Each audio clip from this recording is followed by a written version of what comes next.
Bonjour à toutes et à tous, soyez les bienvenus sur le plateau de l'interview juridique, émission qui vous est présentée chaque mois par FDV TV depuis l'université Jean Moulin Lyon 3. Alors, lors de cette émission, par principe, nous étudierons un point de droit d'actualité avec un spécialiste.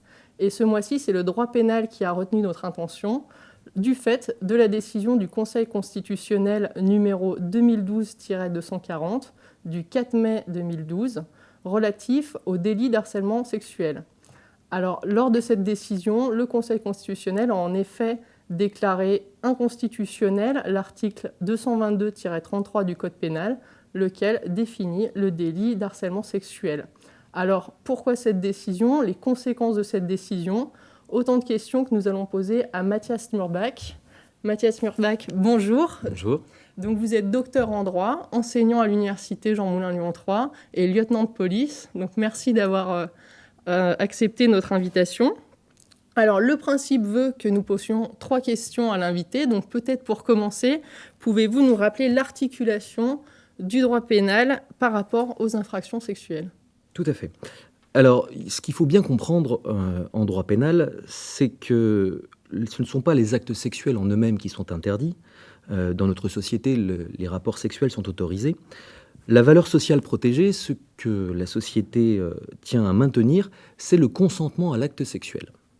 Et pour assurer le consentement à l'acte sexuel, on a un certain nombre d'infractions qui sont prévues par le législateur.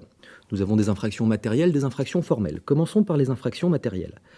Dans l'hypothèse où il y a une atteinte effective au consentement à l'acte sexuel, c'est-à-dire que s'il y a un acte sexuel qui n'a pas été consenti, nous avons tout d'abord les infractions de viol et d'agression sexuelle.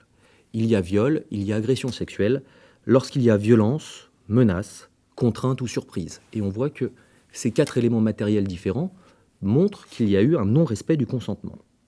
Il peut aussi y avoir une atteinte effective au consentement à l'acte sexuel si jamais on estime que la victime fait l'objet d'un vice du consentement. Un vice du consentement dans 2 hypothèses. La première est celle où la personne qui subit l'acte sexuel n'est pas en état de consentir. N'est pas en état de consentir parce que c'est un mineur de moins de 15 ans, ou n'est pas en état de consentir parce que c'est un mineur de plus de 15 ans, mais que l'auteur des actes sexuels est une personne qui a autorité. Et cette notion d'autorité va faire que le consentement est vicié. Et puis, dernière hypothèse d'infraction matérielle où il y a une atteinte au consentement à l'acte sexuel, c'est l'hypothèse de l'abus de faiblesse. Où vous avez, par exemple, dans le cadre d'un mouvement sectaire, une personne qui a été tellement manipulée, tellement déstructurée psychologiquement, qu'elle va accepter et se plier à des sévices de la part, par exemple, du gourou de la secte. Donc ça, ce sont les infractions matérielles qui visent à réprimer une atteinte effective au consentement à l'acte sexuel. L'infraction de harcèlement sexuel est quant à elle une infraction formelle. L'infraction d'harcèlement sexuel est constituée, pas au moment de l'acte sexuel, sinon on retombe sur les autres qualifications de viol, d'agression sexuelle, elle consiste à essayer de faire plier un consentement. Vous avez quelqu'un à qui vous faites des avances, qui n'est pas sensible à vos avances, et vous allez utiliser un certain nombre de manœuvres pour faire plier son consentement et obtenir des faveurs de nature sexuelle. Alors parce qu'on est sur une infraction formelle et qu'on n'a pas de résultat, qu'on n'a pas d'atteinte effective, il faut absolument que l'élément matériel soit strictement défini. Alors, nous l'avons compris, le harcèlement sexuel pour vous, donc une infraction formelle. Donc, du coup, en quoi la définition du harcèlement sexuel a été jugée floue par le Conseil constitutionnel? Alors, le texte qui a été déféré au Conseil constitutionnel et qui a été abrogé nous disait « Le fait de harceler autrui dans le but d'obtenir des faveurs de nature sexuelle est puni de 1 an d'emprisonnement, 15 000 € d'amende, donc c'est un délit. » Le juriste, à la lecture de cette incrimination, doit se demander « c'est quoi harceler? Que veut dire harceler ?» Et donc le premier réflexe que nous avons, c'est d'aller prendre le dictionnaire Littré, le dictionnaire de la langue française, qui est le dictionnaire de référence des juristes, et que veut dire harceler? Harceler, c'est tourmenter, inquiété par de petites mais de fréquentes attaques. Et là, je pense que tout juriste a un certain malaise. Qu'est-ce que c'est que de petites mais fréquentes attaques? en ayant bien en tête que la séduction dans notre société est autorisée. La séduction est autorisée, que la séduction est parfois maladroite, elle est parfois insistante, elle peut être éventuellement lourde ou grossière, mais la séduction est autorisée. Donc quand est-ce qu'on bascule d'une séduction à un acte de harcèlement, c'est-à-dire qu'on va essayer de faire plier le consentement? Le Conseil constitutionnel a estimé que, justement, cet élément matériel défini par le seul terme harceler était imprécis.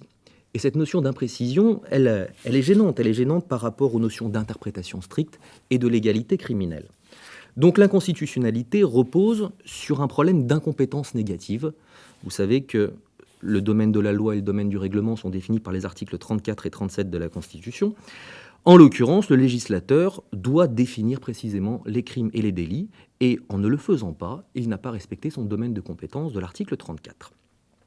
Alors ces notions d'infraction imprécises, on avait déjà des précédents jurisprudentiels, que ce soit au niveau de la Chambre criminelle ou au niveau de la Cour européenne des droits de l'homme. Je vais vous parler rapidement de 2 affaires pour voir que ce n'est pas quelque chose de nouveau, c'est quelque chose qui a déjà existé. On avait eu, il me semble que c'était en 2001, on avait eu l'affaire François. L'affaire François, qu'est-ce que c'était? C'était à l'issue d'attentats terroristes. Le journal François avait pris en photo une jeune femme sur la scène d'un attentat terroriste, le visage plein de suie, de poussière, le regard hébété, les vêtements en partie disloqués, et ça avait fait la une du journal François. Et nous avions une infraction en droit de la presse qui nous disait qu'il était interdit de reproduire les circonstances d'un crime ou d'un délit. Donc le journal François avait été poursuivi sur ce fondement-là. Et la Chambre criminelle avait écarté cette incrimination au motif que le terme circonstance était trop imprécis et que du coup c'était contraire au principe de l'égalité criminelle. Donc la Chambre criminelle avait déjà cette logique d'interprétation. La CEDH aussi, nous avons la célèbre affaire Pessino. Qu'est-ce que c'est que cette affaire Pessino? C'est un problème de droit de l'urbanisme où un individu avait poursuivi des travaux alors que son permis de construire était suspendu, dans le cadre d'un droit de recours des tiers. Et il était poursuivi sur le fondement d'un article du Code de l'urbanisme qui est le fait de faire des travaux en défaut de permis de construire. Et la jurisprudence française avait dit le défaut de permis de construire, c'est comme la suspension de permis de construire, et l'avait condamné. La CEDH, quant à elle, a estimé que du fait de l'interprétation stricte, du fait du principe de légalité, on ne pouvait pas condamner pour un défaut de permis de construire quelqu'un qui était en état de suspension de permis de construire. Donc on voit que ces notions de légalité et de précision sont présentes dans le droit pénal et que du coup, au vu de l'imprécision du terme harcèlement, cette décision était, semble toute, logique. Donc on comprend pourquoi le Conseil constitutionnel a déclaré inconstitutionnel le harcèlement sexuel tel qu'il était défini. Mais alors par contre, quelles conséquences a cette décision? Alors au niveau des conséquences, nous sommes dans l'hypothèse d'un classique cas pratique de droit pénal de 2e année sur l'application de la loi pénale dans le temps. Cette incrimination, c'est une loi de fond. Comment ça se passe pour les lois de fond? Eh bien, le principe, c'est qu'on applique la loi en vigueur au moment des faits. C'est-à-dire que le Conseil constitutionnel, dans sa décision du 4 mai, nous dit à compter de la publication de la décision, l'article est abrogé, donc à compter de la publication qui, semble-t-il, s'est faite le 5 mai, l'article n'existe plus, donc il n'y a plus d'infraction d'harcèlement sexuel. Pour les faits qui ont été commis avant, comment cela se passe? Eh bien, nous avons le principe de la rétroactivité in misius. C'est-à-dire que si on a une loi nouvelle, qui est plus douce, et qu'on n'a pas encore une condamnation passée en force de chose jugée, on applique la loi nouvelle. La loi nouvelle est clairement plus douce, on avait un interdit, on n'en a plus. Donc si nous n'avons pas de décision passée en force de chose jugée, on applique la loi nouvelle, même pour des faits qui sont antérieurs au 5 mai 2012. Dernière hypothèse, l'hypothèse où on a une condamnation passée en force de chose jugée et une peine en cours d'exécution. Imaginons l'hypothèse d'une personne qui a commis des faits de harcèlement sexuel avant le 5 mai 2012, qui a été condamnée et qui est en train d'exécuter sa peine d'emprisonnement pour ces faits.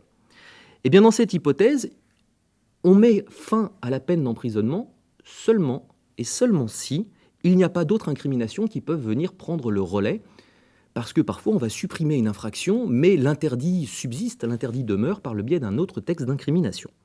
Alors du coup, il faut se demander, est-ce qu'il y a d'autres infractions qui peuvent venir, entre guillemets, combler ce vide juridique?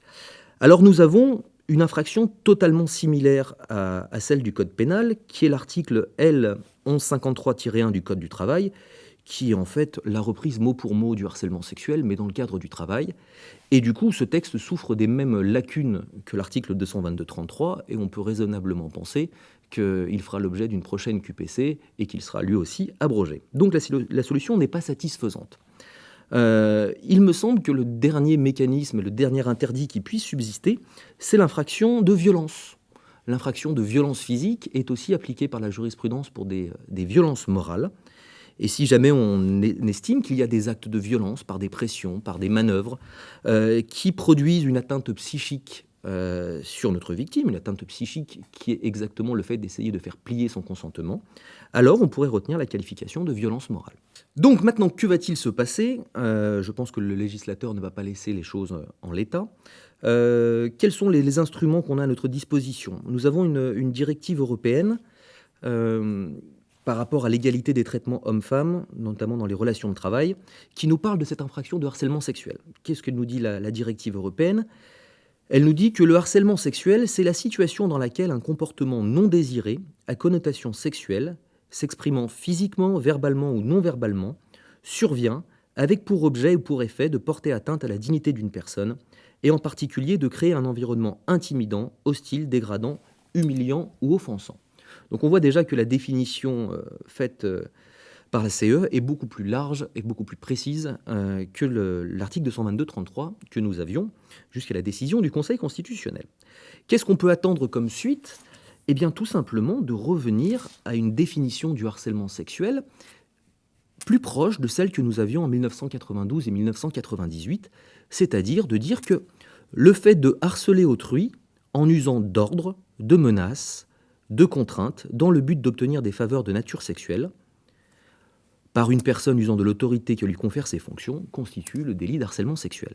Pourquoi ? Parce que, comme nous l'avons dit au départ, la valeur sociale protégée, c'est le consentement. Donc il faut qu'on arrive, dans l'incrimination du délit, à montrer que l'élément matériel, il consiste à essayer de faire plier ce consentement. Plier ce consentement par violence, menace, contrainte. Par exemple, l'hypothèse d'un employeur qui menacerait de licenciement sa secrétaire qui refuse de se plier à ses avances sexuelles. Merci. Merci Mathias Murbach pour ces éclaircissements. Merci d'être venu sur le plateau. Merci. Quant à moi, je vous donne rendez-vous le mois prochain pour une nouvelle interview juridique. Et d'ici là, risquez de penser par vous-même.